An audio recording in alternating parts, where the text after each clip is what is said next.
Wait, sandali. Wag na nga! Break na nga tayo! Break na tayo!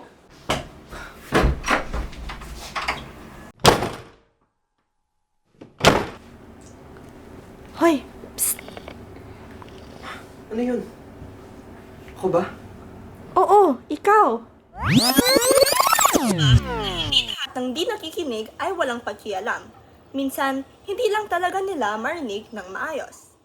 Sa Pilipinas at sa buong mundo, milyon-milyong tao ang nakararanas ng hearing loss.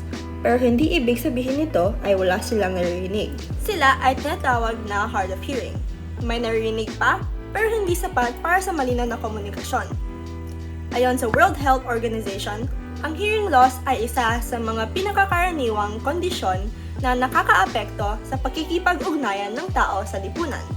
Kaya minsan, napagkakamalan silang hindi nakikinig kahit ang totoo, hindi lang malinaw ang kanilang naririnig. Buti na lang, may mga teknolohiyang tumutulong, gaya ng hearing aids at cochlear implants na nagpapalakas at nangaayos ng tunog.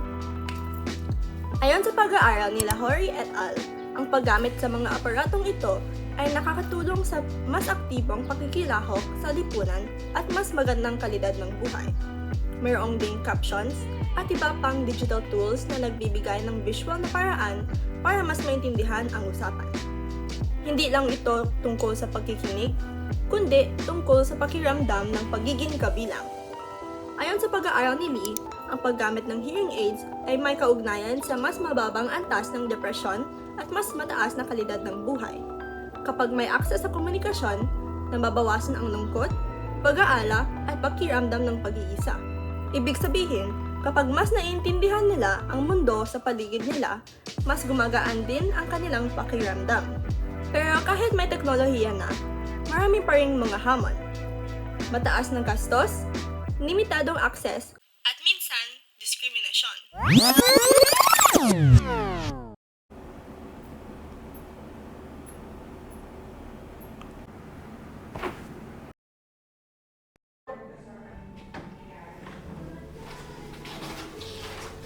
Nisha.